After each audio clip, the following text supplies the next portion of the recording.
I've been traveling in my van since the start of summer, and the days are starting to get shorter now. I thought that the peak of my travels have already passed when I spent a month in the Canadian Rockies exploring the mountains. But then I visited Yellowstone National Park, and my experience has completely changed how I perceive this planet that we live on. This morning, I woke up before dawn because I really wanted to see this park in the early light. And believe me when I say I am not a morning person, but I got out of bed and prepared myself to witness some of the most incredible volcano activity on this earth.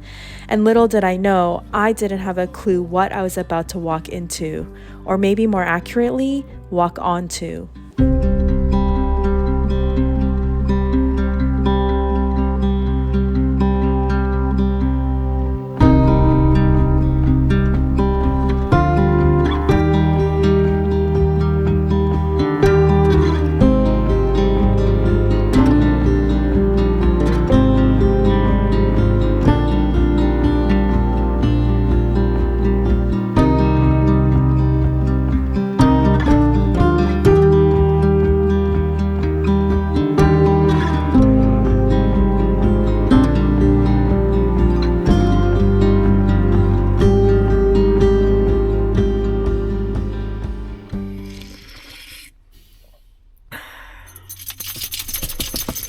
Good morning.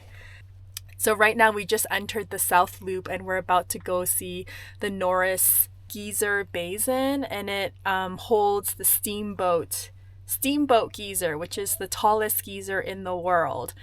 And the goal today is to see a few more geysers and also eventually get to Old Faithful, and hopefully we can see Old Faithful erupt. So fingers crossed. They say it's somewhat predictable, but the timing between when it erupts can be like up to 90 minutes long. So those are sort of the areas that I want to hit. And then I'm just really excited. Oh, the last known eruption of the Steamboat one is back in April at 11:05 a.m. That was quite a long time ago. And the weather today we have a high near 65 degrees Fahrenheit and a low of 30. I'm at the museum at Norris Geyser. So the park ranger explained to me that it's geyser. Geyser is a different thing. So the Norris Geyser Basin holds the park record for the highest measured surface and subsurface temperatures. Surface temperature reading of 280 degrees Fahrenheit, which is 138 degrees Celsius. That is well above boiling point. And a subsurface temperature of 464 degrees Fahrenheit, or 240 degrees Celsius. Holy cow. That is one hot place.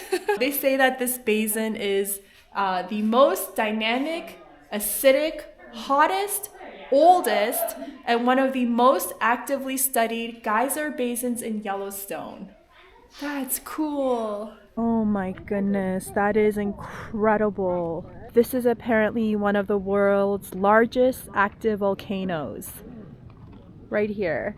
Wow, it is steaming like crazy.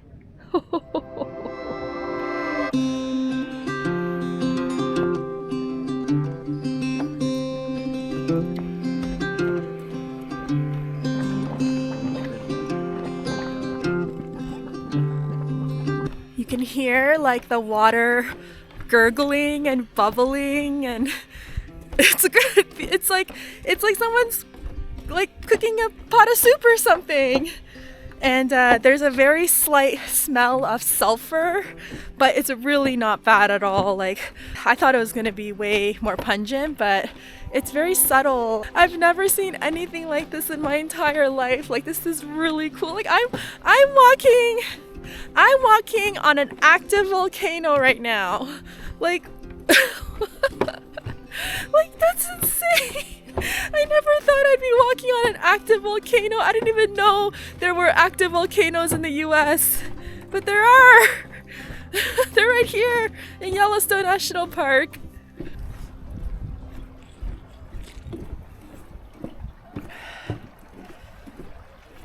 Ooh, look at this green algae It looks like we're on another planet, honestly. Like, how can this be Earth? Like, this is Earth. Like, this is, like, we live on the same planet as this. This is kind of interesting. Kind of tells you which color, what the temperature is, or which color. So that's a nice picture. This is the coolest thing ever.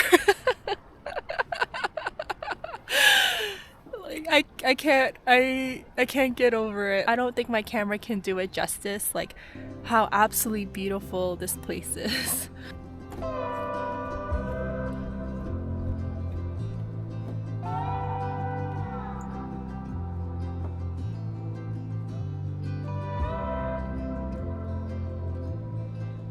I also learned that organisms that like to live in really hot environments, like in those geysers and those pools we saw, they're called thermophiles because they like the heat.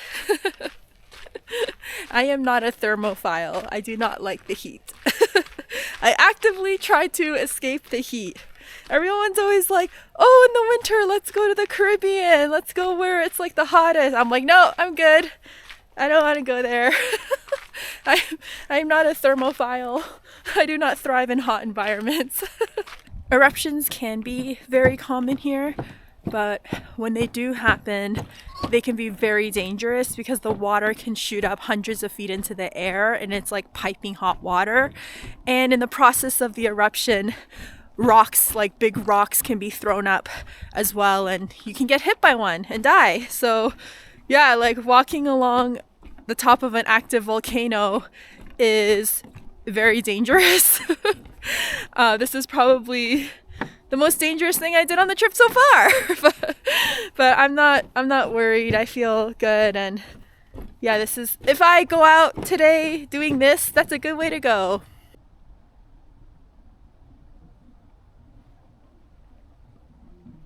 There it is.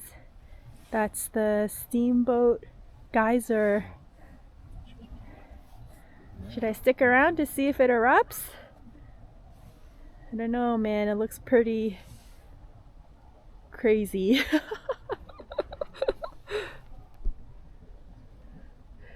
Like, look how much steam is coming off this thing. Come on, let's go.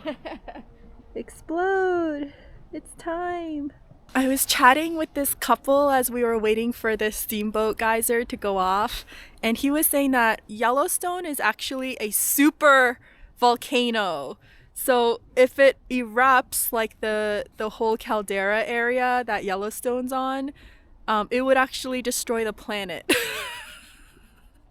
Like the sun would be covered for 2 years and everything would die. So but he assured me that it would probably not happen in our lifetime. We'll be long dead when it happens. And yeah, but I think that's really cool. Like I forget sometimes that underneath the earth, like the land is just like magma, like hot lava just rolling around down there. And it's like like, what's that movie, The Core, where they go down? Like, no, don't go down into the core of the earth. Like, that's not a good idea. I'm at the Grand Prismatic Spring, and I'm in the overflow, like I'm parallel parked on the side of the road, like in the overflow. And I was like, I'm hungry. There's nowhere to eat around here. So I just made lunch. So I'm just gonna... let me just set you up here so I don't have to hold you. Just gonna eat this.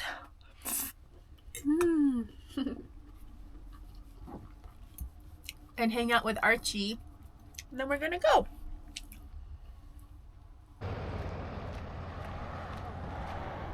Yeah, I don't know why I keep saying Grand Prismatic. It's prismatic. And they call it prismatic because of the colors of the largest hot spring in the park.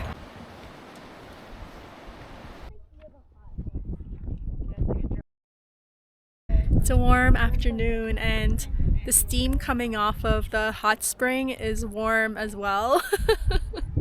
And it's a little bit like misty, like a a foggy light mist. It doesn't get you like wet or anything like that. It just sort of is a bit of a wet smoke, if that makes any sense. Or like, I don't know, I can't explain it, but it's so cool. Like the color of the hot spring is this like gorgeous light blue, and you can see the water like bubbling a little bit from the thermal activity. What I just showed you there is called Excelsior. Apparently it erupted like 46 times in a row at one point, like a long time ago, and it's so unpredictable. Like you never know when they're gonna go off. It can go off right now. We really have no idea. And those massive eruptions is what caused this huge crater around the geyser. That's how powerful and big they were. The sign there was saying that volcanic hot springs are thought to also be found on other planets in our solar system. Maybe somewhere up there are little aliens having hot spring baths.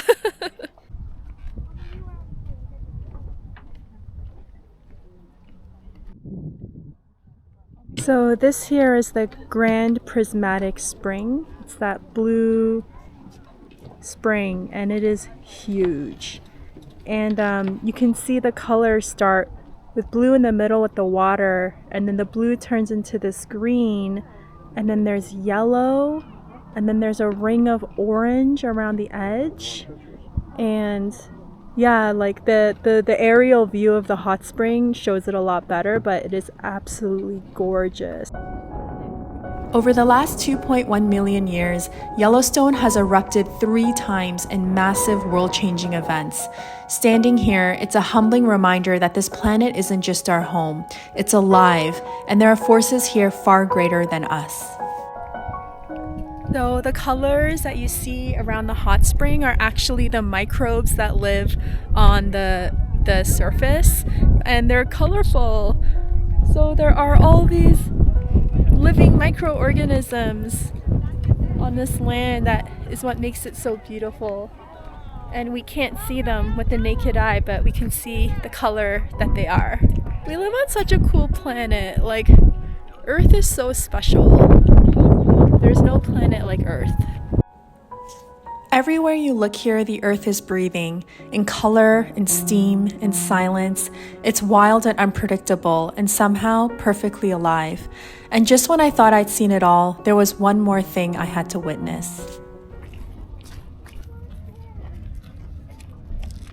Me and Archie at the Old Faithful area now, and there's already people waiting. The eruption is expected to be now, but it's not, it's faithful, like it's predictable somewhat, but it's not guaranteed.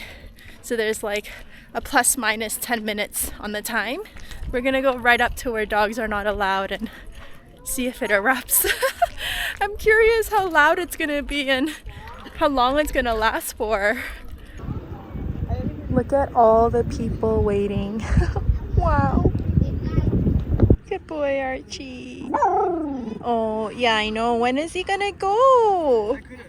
Maybe he has performance anxiety. Yeah, why do we have to wait? I know. All good things are worth the wait. Yeah?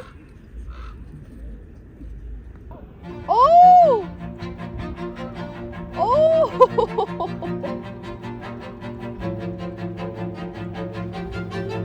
Like clapping. Wow. Oh, it's getting taller. Wow.